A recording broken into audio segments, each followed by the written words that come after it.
Good morning. Let's start the daily development discussion.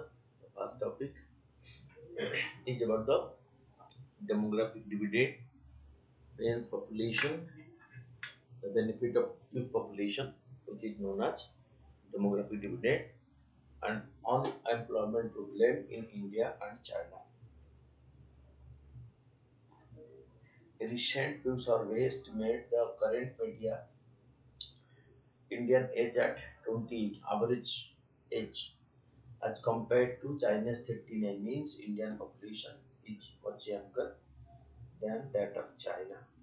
So India is at 28 average and China at 39 average.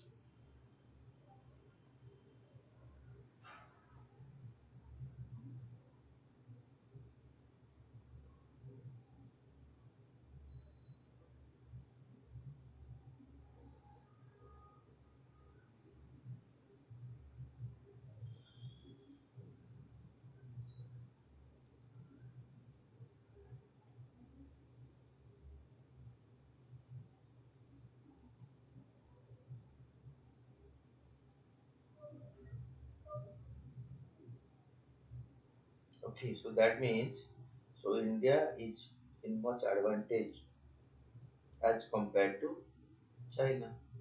Indian average youth population rate is at 28, whereas that of China is 39, suggesting India will continue to enjoy its demographic advantage up to the end of this century. So this implies that India is going to enjoy the benefit of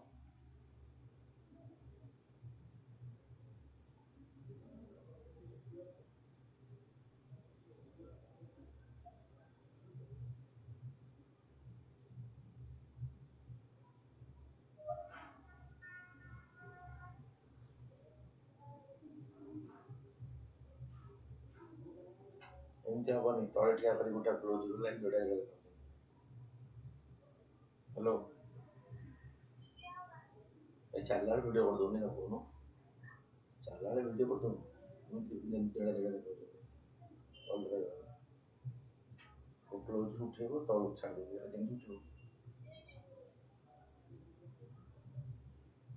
hello ଧରିକି ଉଠେ ନା ଧରିକି ଉଠିଲେ ଦେଢ଼ ଦେଢ଼ ଦେଖାଉଛନ୍ତି ତଳେ ଛାଡ଼ି ଦେଇକି ଉଠେଇବା ନହେଲେ ଭିଡ଼ିଓ କରିଦେବା ସେଟା କ୍ଲୋଜ ରୁ କରିକି ଦେଢ଼ ଦେଢ଼ ଦେଖାଉଛନ୍ତି ତଳେ ଦେଖାଉଛନ୍ତି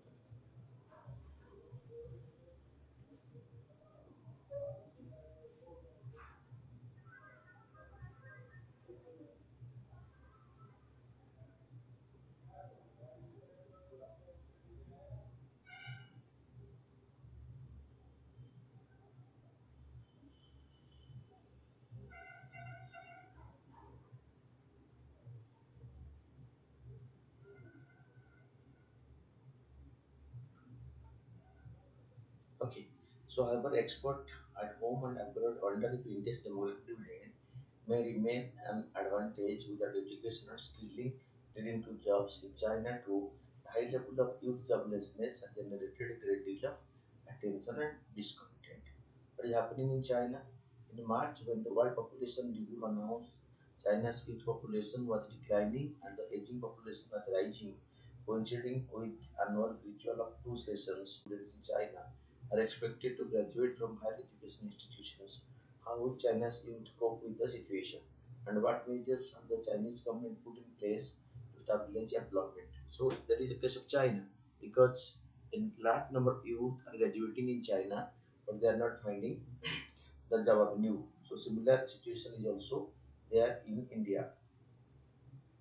Okay, like the last year in China, the perennial struggle to find employment after graduation, especially dire this year. Like last year, this year also the challenge of finding job after graduation was there in China. It is a crucial import to remember that hundreds of millions of college and university graduates last year and this year are also the one forming the first and second cohort of this century. The irony is they are China's post uh, million 2000 generation means so they are born after 2000, okay, 2000 in the 21st century, okay. those who grow up during the age of most rapid economic growth, because after the 21st century, so the growth in China was fastest, and they are the children were born in the 21st century. So they are the children were born in the 21st century. So this is where, so they are totally different because they have their own exposure to the West.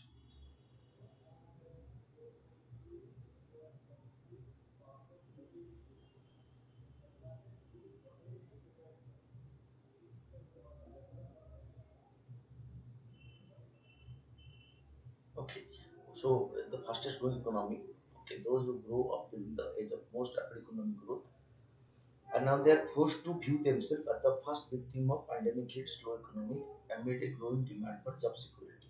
So, and they when they grow up and become graduate, so during the period of their graduation, the pandemic was the big factor, and they grow up during the pandemic. Okay, so and grow up to become graduate after pandemic, and the first challenge they face is the effect of pandemic in the job market, and they are deprived of the job after being graduate because so they don't find sufficient job avenues. Okay, that's the big issue, and this is for the first time that they are unable to find the job in the job market.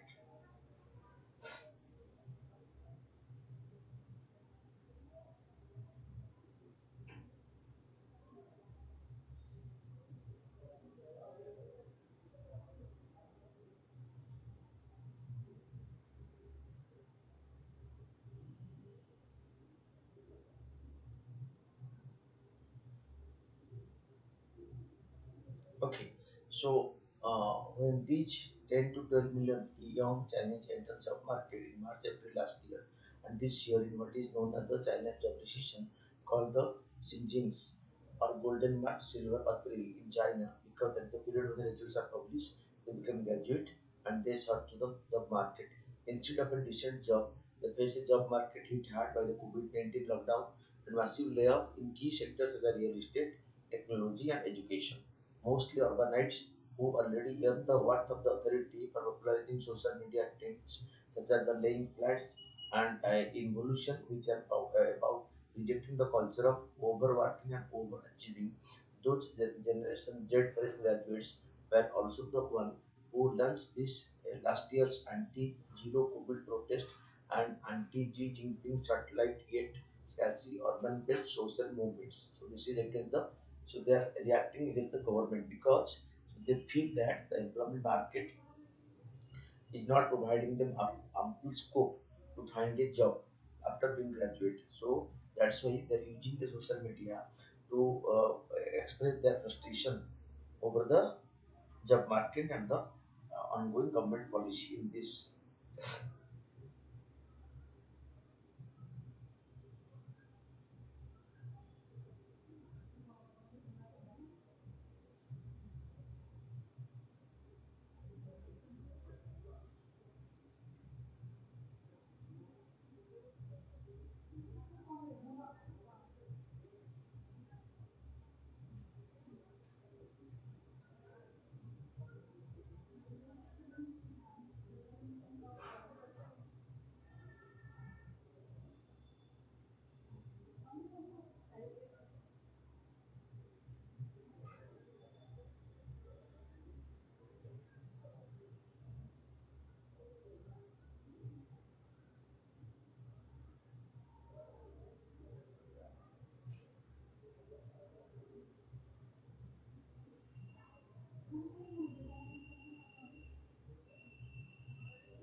ଥିଲା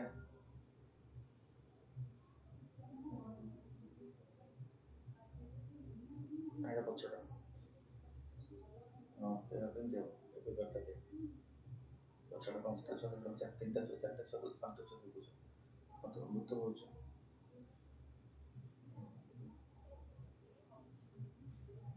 ମୁଁ class ତ ଯାହା କହୁଛି ସେଇଟା କରୁନି class ପଟ କଥା କହିବି okay so when these 10.10 to 12 million young Chinese entered the job market in March April last year and this year it was known as the China job session. Most urbanites who already earn the worth of the authority for popularizing social media trends such as laying flat and evolution, okay, involution, which are about rejecting the culture of the overworking and overachieving. There is a trend in China, overworking and overachieving. This generation Z fresh graduates are also the one who launched last year's anti-zero COVID protest. The anti-Jinping subtly yet scary urban-based social movement was also launched by them. What is the extent of the problem? With one out of every five young urbanites without work, China is facing a new kind of epidemic joblessness. Today, many Chinese public intellectuals are seeing the problem of urban joblessness as actually predating the outbreak of the pandemic. These scholars cite China's National Bureau of Statistics, which recorded that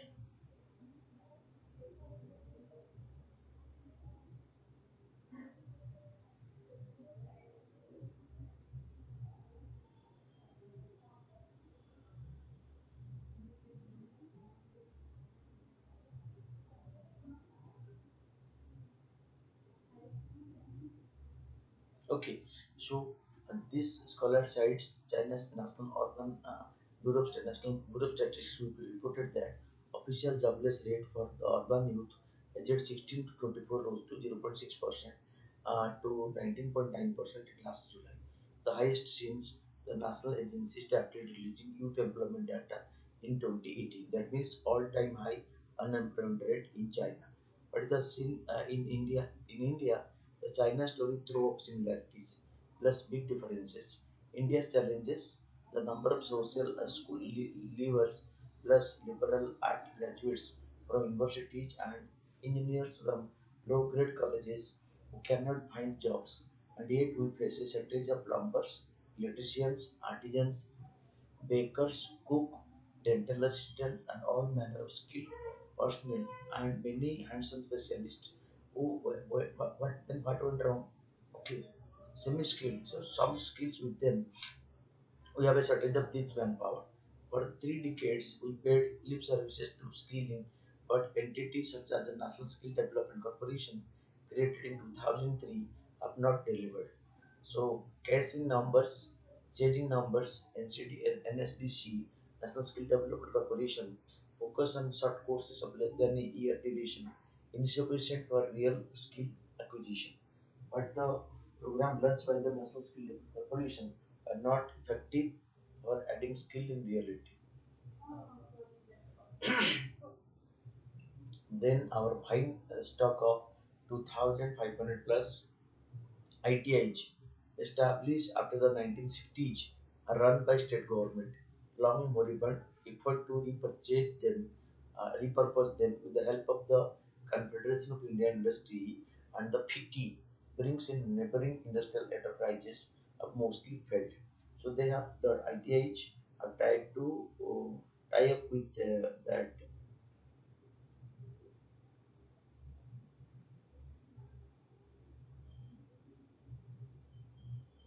CII and FICCI in this direction, but it is of no huge, no substantial transformation was able to brought in this domain. Okay, long moribund efforts to repurpose them, the help of CIA and FICCI, in neighboring industrial enterprises are mostly failed.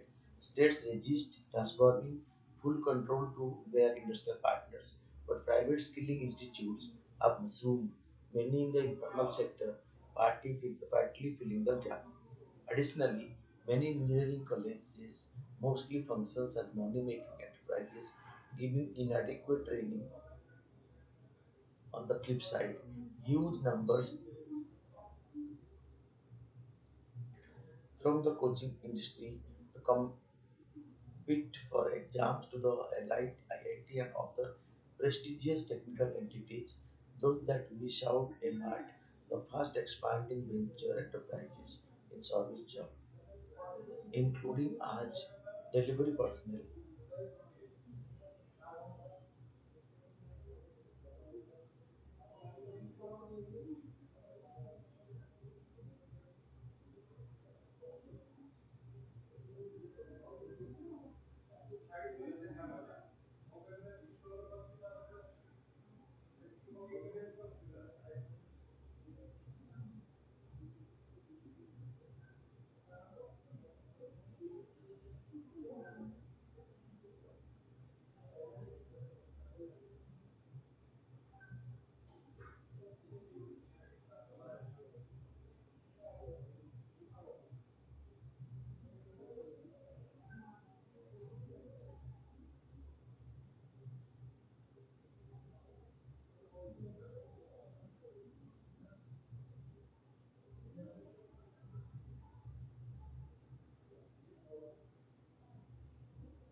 Okay.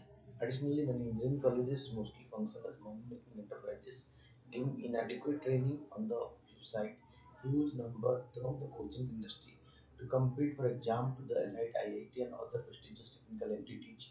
Those that miss out aim at the fast expanding venture enterprises in service jobs, including As delivery personnel, besides a real shift to skilling needs hard choices in terms of segmenting the school stream at what used to be called as middle school level when the youth aged 12 to 11 to 12 years. What about the national education policy and the jobs in India? Our NEP 2020 speaks according to one analyst of 6th grade, 7th grade, and 8th grade. Here, vocational training is introduced for the student to improve their skill in a particular field.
କୋଇଲି ଖାଲି କୁକୁର ଛୁଆଙ୍କର photo ନେଲେ ଫଟୋଟା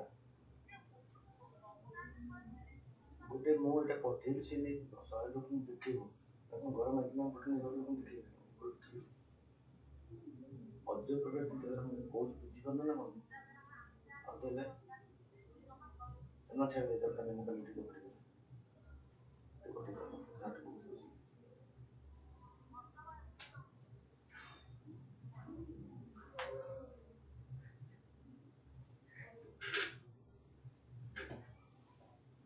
What about national education policy? National education policy 2020 was adopted as of recently. Our NEP 2020 speaks according to one analyst of 6th grade, 7th grade, and 8th grade. Here, vocational training is introduced for students to improve their skill in the particular field.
ତାଙ୍କୁ ସେ କ'ଣ ଖାଇବାକୁ ଦେଲେ ଫଟୋଟା ଦେବେ ସେଇ ଦ୍ୱାରା ଦେଇଦେଲେ ଫଟୋଟା।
If vocational segmentation is to be effective, this has to be continued at the secondary level with vocation focused schools different from traditional high schools, designed to produce skilled artisans and specialists. It is not right to call them skilled workers. China's vocational education system is perceived as unattractive compared with regular school that lead to academic careers. An identical challenge is likely to face Indian vocational institutions. NEP does not seem to address this. But in the overall Indian picture, the Indian youth do nothing remotely resembling China's lie flat phenomena. Hardly anyone want to opt out.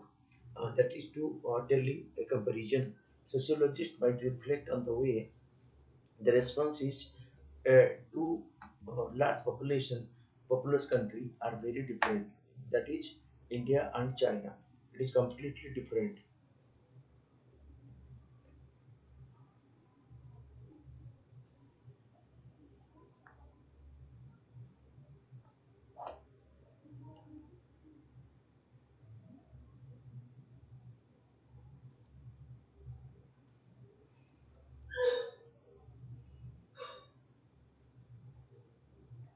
Okay.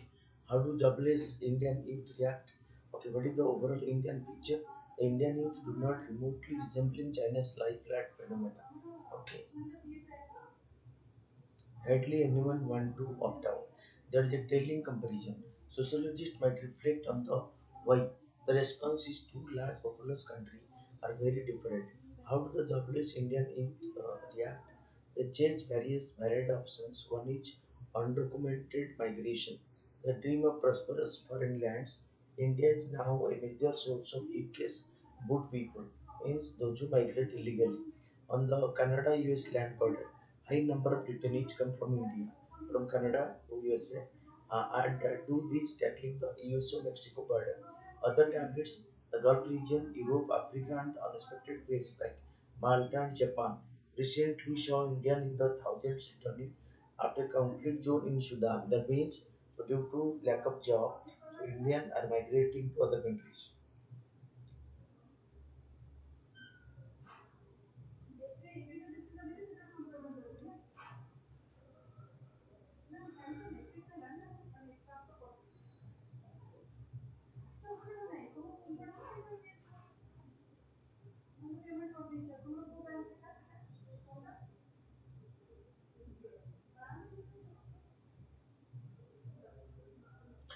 Many seem to return to crime, and India has become a hub for internet-based scams, many with international reach. What is the solution? In sum, what do India and China need? Job creation is the topmost priority. Skilling to effective outcome level should be our constant goal. The NEP vision of segmentation at the middle school level should lead to a different kind of high school that continue with skilling training. MSME are likely to be the major employment creators. IT capabilities are India's innate asset. We must valorize that, but do not neglect the manufacturing sector. This entitles this entails giving respect to such specialization. The best model for this is Germany, emulated by many countries in Europe and beyond, Singapore, and to a lesser extent China. How do ministers need centers clearance to travel abroad is the next topic. So, in case a state's minister or the chief minister they want to go abroad, so they need the center's permission for this. The center must permit them. Without center's permission, they cannot go.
So the center informed Delhi High Court on Wednesday, that is 7th June, that Delhi Education Minister Atishi has been cleared to travel to UK next week.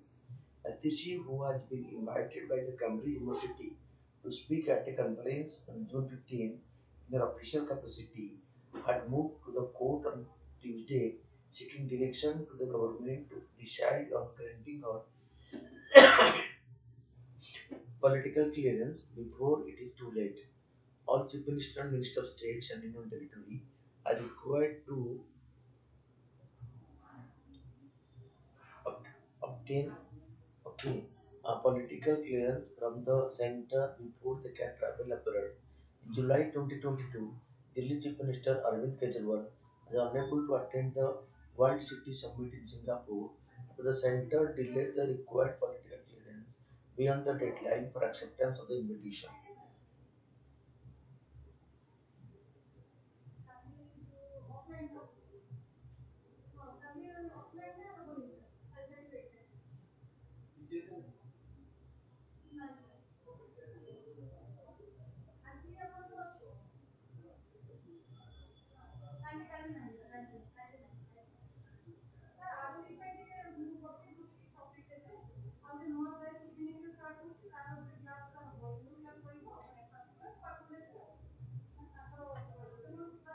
Okay, so in July 2022, the Chief Minister Arvind Kejriwal was unable to attend the World City Summit in Singapore after the center delayed the required political clearances beyond the deadline for acceptance of the invitation. That's why he was to attend it virtually. But in the procedure, CM and state ministers must follow in order to be able to travel abroad. As per the 2015 circular, the Cabinet Secretariat said that the Cabinet Secretariat and the Minister of External Affairs should be kept informed of the proposed foreign visit, either official or private, of all chief ministers and ministers of state, government of union territories. However, prior political clearance and the Foreign Contribution Regulation Act clearance are mandatory. A copy of the application must be sent to the Secretary, Department of Economic Affairs. In Atishi's case, concerned for government told the court on Wednesday that political clearance has been granted and the proposal has been sent to the DEA, that Department of Economic Affairs, for further approval. The court said that this was only a formality, and counsel agreed that once political clearance has been given, no department comes on the way and the permission is normally given. What is political clearance? Political clearance comes from the Minister of External Affairs. This is required not only for public servants but for any government servants.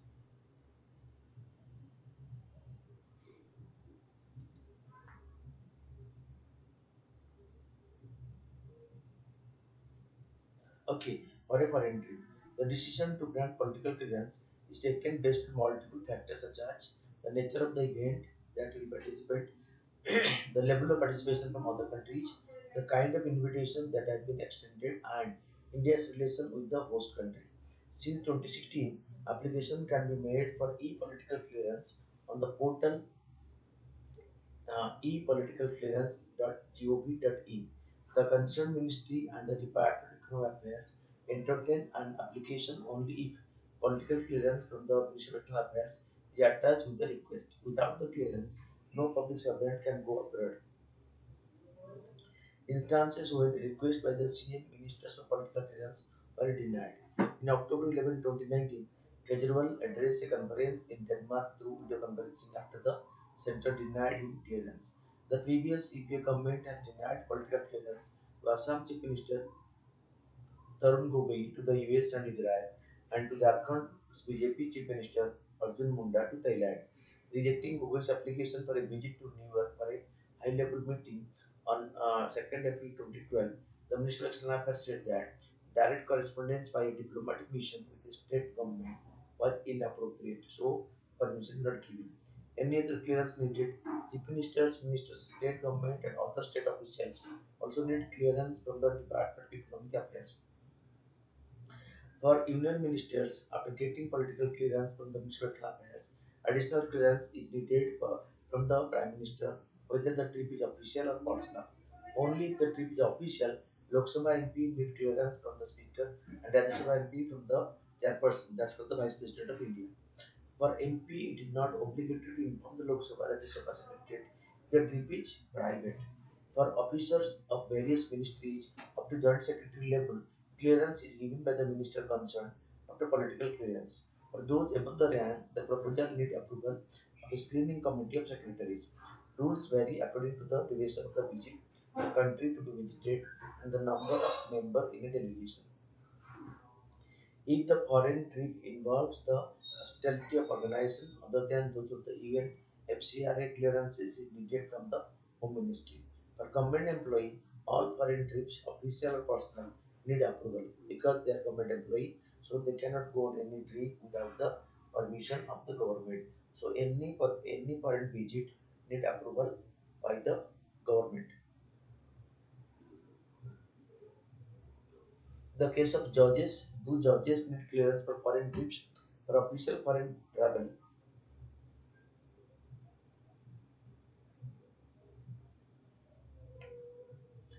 the proposal by a Supreme Court or High Court judge is sent to the Department of Justice. This is done after taking clearance from the Chief Justice of India. The Department of Justice, after taking political clearance from the Ministry of External Affairs and in some cases from the Home Ministry when the FCR is involved, issues approval. In February 2011, the Department of Justice issued new guidelines with restrictions, particularly on the personal travel of judges of the higher judiciary. These guidelines were struck down by the Delhi High Court in May 2012. In July 2021, the center issued the office memorandum stating that in such cases where visa support notes variable are sought from the Minister of External Affairs by the Honorable Judge of the Supreme Court or High Court, prior political clearance of the Minister of External Affairs is to be submitted for the intended private official visits abroad. Delhi High Court struck down the memorandum in April 2022 saying it is uncalled for given the high offices judges are holding. So, for judges, this clearance is not necessary. This political clearance is not necessary because the judiciary has opposed this. Okay. Then the next topic is about the manual scavenging.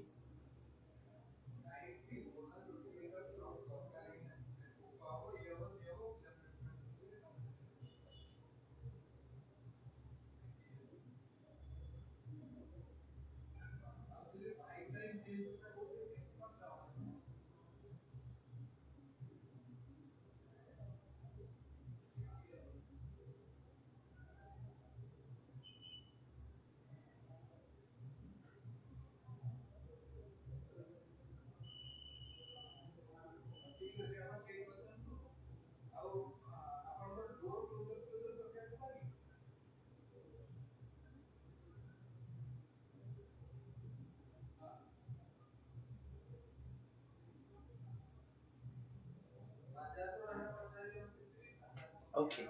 The socialist minister in so context the Union Minister of Socialism and Empowerment has said that only 508 districts out of the total 766 districts in the country have declared themselves manual scavenging free.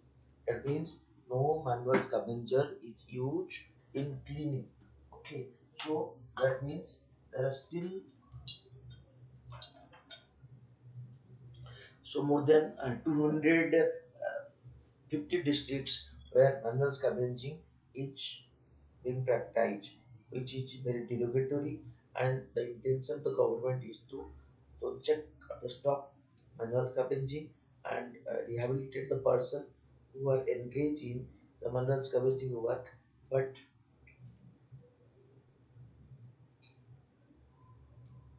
still, in more than 250 districts, this is in practice. Status of manual scavenging in India. The Social Justice Ministry has maintained in almost every parliament session in the last 2 years that there are no manual scavenging death taking place across the country. No death due to manual scavenging in the country. The ministry is reporting in the parliament. These deaths have been attributed to hazardous cleaning of sewage and septic tanks. As per the official, the Ministry have differentiated manual scavenging from hazardous cleaning of sewage. They maintain that the survey conducted in 2013 and 2018 had identified all existing mineral scavengers, about 15,000. Hence, mineral scavenging no longer exists in the country. 508 districts have reported themselves as mineral scavenging free. According to the scheme for rehabilitation of mineral scavengers, that 15,000 identified that sewer workers have been given one-time cash pay out of 40,000 each. Self-employment scheme for the rehabilitation of the mineral scavengers was started in 2007. Under this program, self scheme for rehabilitation of mineral scavenging, the Social Justice Ministry has identified a total of 58,098 eligible manual scavengers in a nationwide survey conducted in 2018. After identifying these scavengers, the Ministry of Social Justice and Empowerment has announced that practice of manual scavenging no longer takes place in the country. It's because all manual scavengers have been accounted for and enrolled in the rehabilitation scheme. In addition, around 22,000 of them, less than half, have been connected to skill training programs. Subsidies and loans are available to them wishing to set up their own business. Okay, for the rehabilitation of the manual scavengers. The Namaste scheme has been launched. Namaste stands for National Action for Mechanized Sanitation Ecosystem. It has been launched with an objective to ensure safety and dignity of sanitation worker in urban India, as well as providing sustainable livelihood to those workers. The ministry involved it is launched as a joint initiative of the Ministry of Social Justice and Empowerment and the Ministry of Housing and Urban Affairs.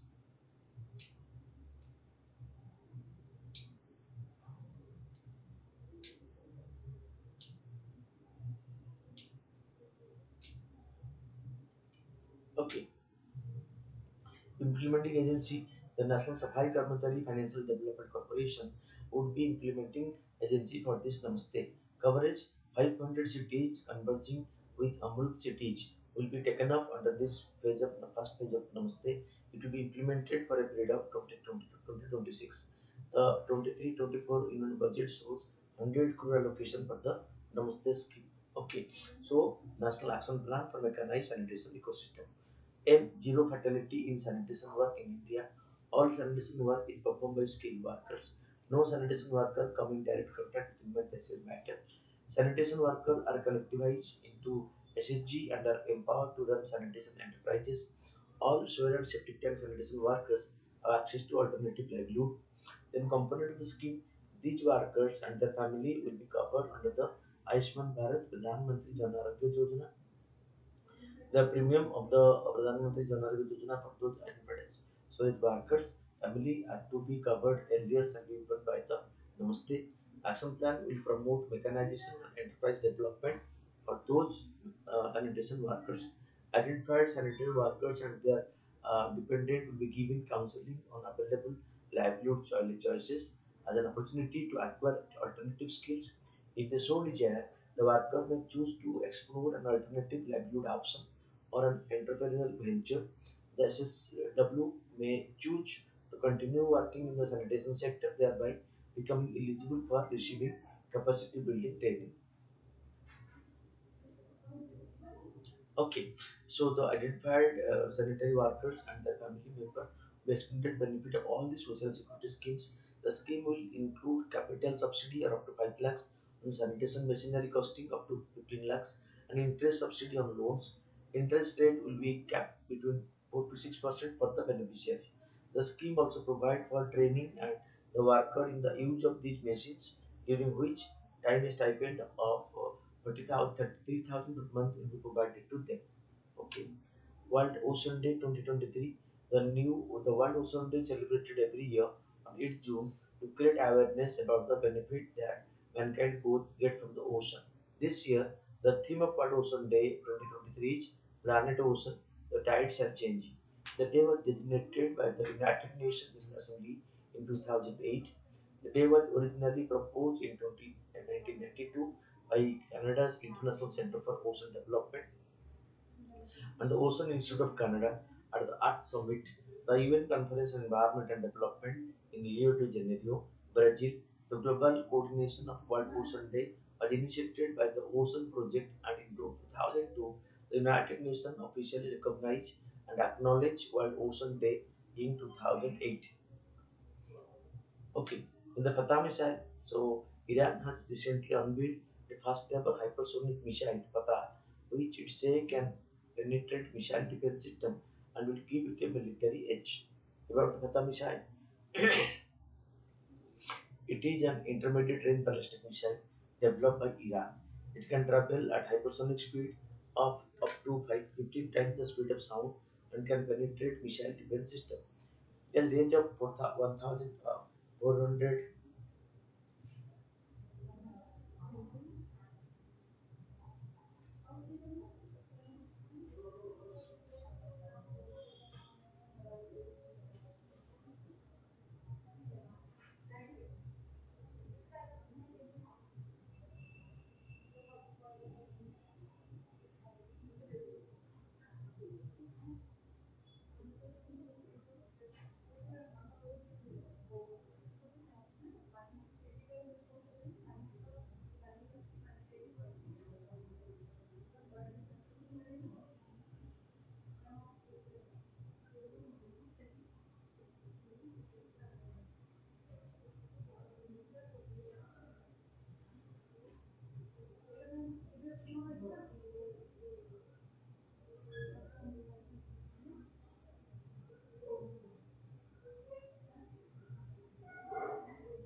Today, improving language.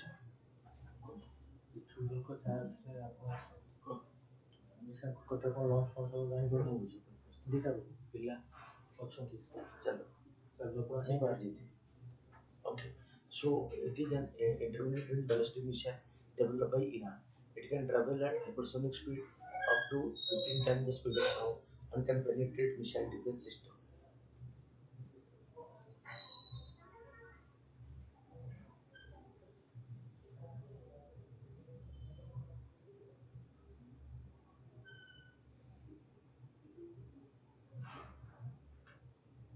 Okay, it has a range of 1,400 kilometers and use solid propellants allowing high maneuverability. This missile has the capacity to utilize various warheads of different mission. Right? Hello. या test hotel देख रहे हो LP hotel video बनी hotel देख रहे हो. This missile has the capability to utilize various warheads for different missions. What are hypersonic missiles? Hypersonic missiles travel at a speed of at least 5 Mach.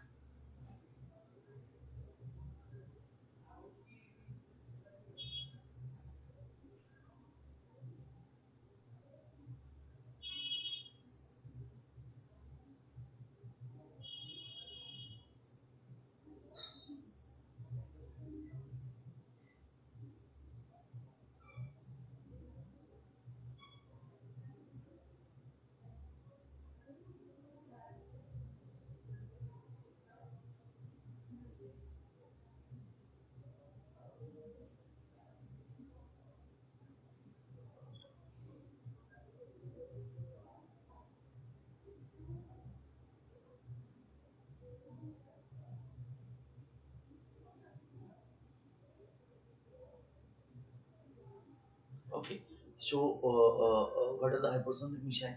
Hypersonic missile travel at a speed of at least 5 Mach, 5 times the speed of sound, and can maneuver mid-flight, making them harder to track and intercept.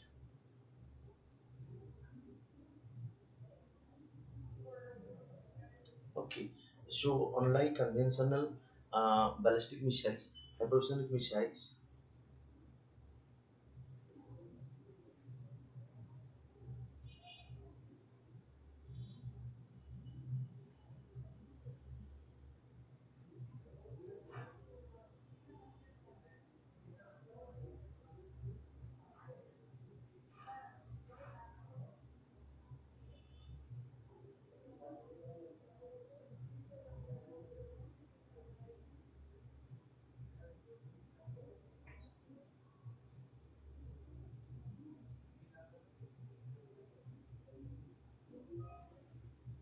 Okay, so this is the difference. Then Gulf of Mannar Marine National Park. So the director of the Gulf National Park recently bagged UNESCO's uh, Michael Westby Award for 2023. For the Gulf of Mannar Marine National Park, designated as a biosphere region, the Gulf of Mannar is one of the biologically richest coastal region all of mainland of India. It is the first marine biosphere region in the South and Southeast Asia. Location is located 160 km between Dhanushkoti and the Todkodi in Tamil Nadu.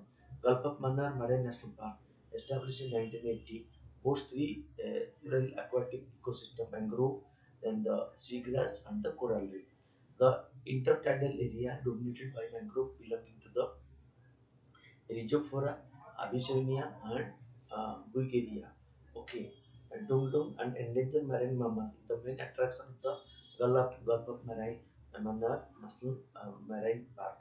It was accorded some 117 species of hard corals. It is home to different vulnerable whales like the humpback whales, blue whales, and fin whales. Then the next topic is about the price support system. Recently, in a significant step towards okay step towards enhancing domestic production of pulses, the government of India has removed the procurement ceiling of 40% of tur, urad, and masoor under the price support system operation for 2023-24. About the price support system,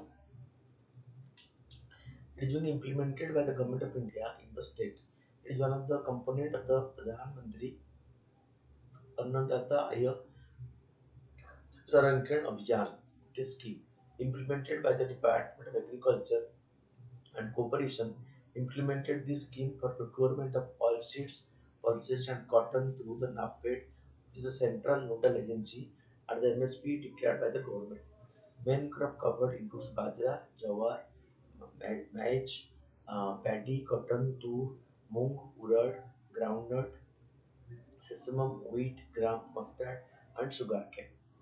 What are the benefit? Farmer get the benefit of the scheme through the sale of their product and the support price in the APMC. Okay, centers opened by the nodal procurement agency. Okay, when prices of commodity fall below the MSP, state and central notified procurement nodal agency purchase commodity directly to the farmer at MSP under the specified that fair average quality. In this way, the price of the main commodities are procured and protected and the farmers against economic loss in farming.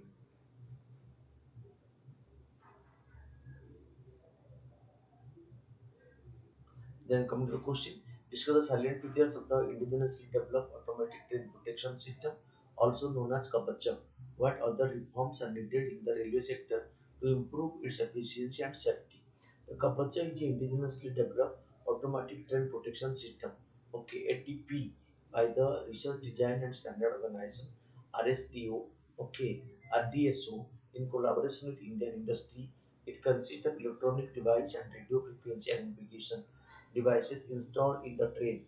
It was announced in 2022 Union budget as part of the Atmanirbhar Bharat initiative. Silent features, it is a mean to provide protection by preventing train to pass the signal at red and avoid collision. It activates the train's braking system automatically. The driver fails to control the train as per the speed restrictions. The provision of a line sideline and side signal display in the train cabin for improved visibility in foggy conditions and at higher speed. Continuous updating of movement authority and automatic whistling at level crossing.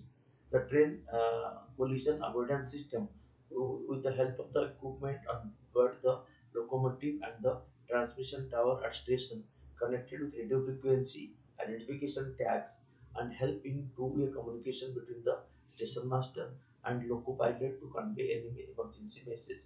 An added feature is the centralized live monitoring of train movement through the network monitor system. Kapach is one of the cheapest safety integrity level 4 certified technology where the probability of error is 1 in 10,000 year. Other reforms required in the railway sector to improve its safety and efficiency are as follows. Infrastructure modernization. Indian railway network has not been able to stay up to the update with the modernization of infrastructure and services. It has not been able to grow as fast as India needs. The track are not in synchronous with the modernized trains. Hence, all arms and railway requires the modernization of the equipment and processes. Improving safety. The severe congestion of the Indian Railway main trunk routes is the primary factor contributing to train stagnant speed and their subpar safety record. Track electrical and signal infrastructure maintenance and fault diagnosis suffered because of this severe congestion. The Code Core Committee suggested allocating rupees 1 lakh crore over 5 years and forming a statutory railway safety authority. Use of enterprise resource planning. Railway need to introduce enterprise resource planning system to help them adopt more commercial approach that could increase productivity and profitability. This system also help railway planners to maintain an overview of existing railway resources such as staff or rolling stock or determine more efficient way of using them. The Vivek Debroi Committee recommendation transition to commercial accounting. According to the committee, the process of accounting in Indian Railway is very complicated. There is a need for refinement in the way Indian Railway prepare and maintain accounts and cost of its business, activity and services. Boost private sector participation. Private's entry into owning both freight and passenger train in competition with Indian Railway.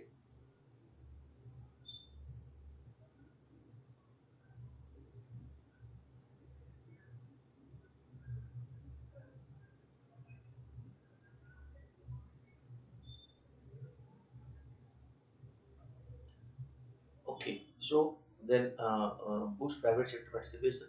Private entry into running both freight and passenger train in competition with Indian Railway should be allowed. Private participation in various railway infrastructure services and non-core activity like production and construction should also be encouraged. Decentralization. The report recommended that to ensure proper decentralization, there is a need to delegate enhanced powers, especially in respect of tenders connected with works, store procurement, service or even revenue earning commercial traders to the divisional railway manager. Reducing the focus on non-core areas. According to the committee, many tasks carried out by the Indian Railway are not at the core of the prime business of railway transportation. This activity includes running hospitals and schools, catering, real estate development, including housing, construction and maintenance of infrastructure, manufacturing locomotives, coaches, wagon and their parts, etc. Indian Railway should focus on core activity to efficiently compete with the private sector. Implementing measures like the automatic train collision protection system captured throughout all rail tracks in the country can help achieve the Indian Railways goal of zero accident. Other reforms, as recommended by various committees, should also be implemented to improve the efficiency and safety of railways. Consider the following statement about the Namaste scheme. Okay, Namaste scheme.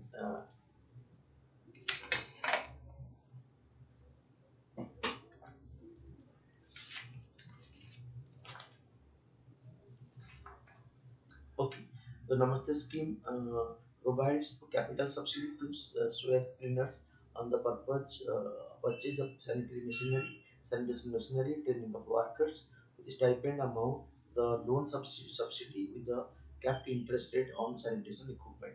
The Union budget 23-24, so 100 crores allocation for the Namaste scheme and no allocation for the rehabilitation scheme. So here both are correct. Recently, the University Land Commission has run an online portal to facilitate the recruitment of industry expert as professor of practice (POP) for India's Education Institute.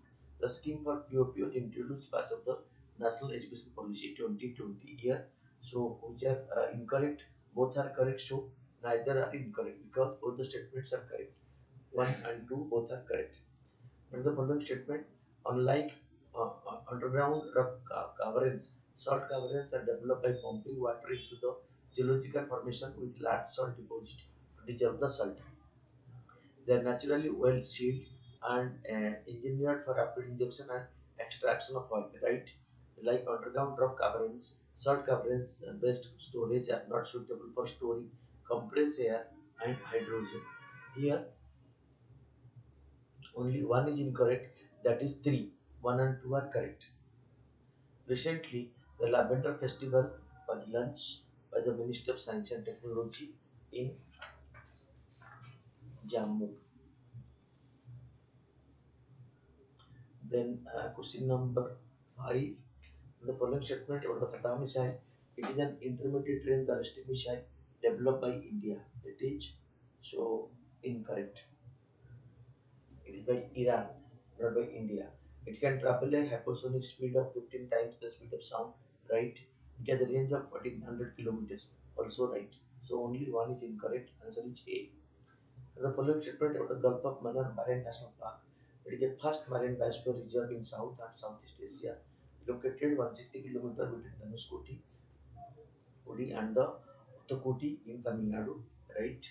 Okay, so Dung Dung and endangered marine animal, the main attraction of the Gulf of Mannar Marine National Park. All the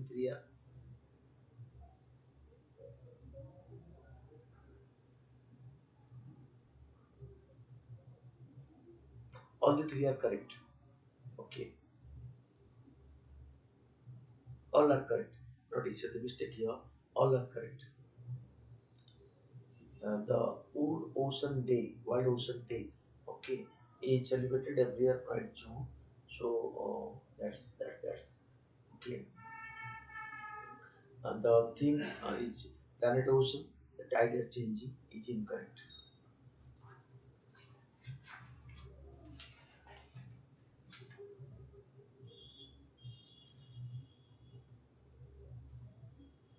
Okay, so it is being celebrated since 2008. Okay, that is correct. So both are correct here. So neither, so answer will be D. Neither one nor two because both are correct. So one and two are correct. So answer will be D. The following statement about the demographic dividend.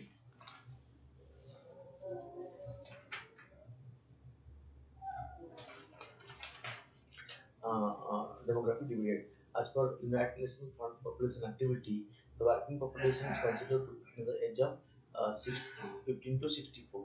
Okay, so that is incorrect. Okay, demographic index can summarize population dynamics and characterize in one number. That is also incorrect. Both one and two are incorrect. Recently, the Mukhyamantri Sikho Kamao Yojana was launched by Madhya Pradesh. The following statement of the mission on advanced and high impact research, the MAHIR, to identify emerging technology and area of future relevance for the global power sector and take up indigenous end-to-end development of relevant technologies to provide a common platform for power sector stakeholders for collective brainstorming, synergetic technology development, and devise pathway for smooth transfer of technology. To support pilot projects for indigenous technology and facilitate their commercialization, to seed, nurture, and scale up scientific and industrial R&D, and to create vibrant and innovative ecosystem in the power sector of the country. So here 1, 2, 3, 4 all are incorrect.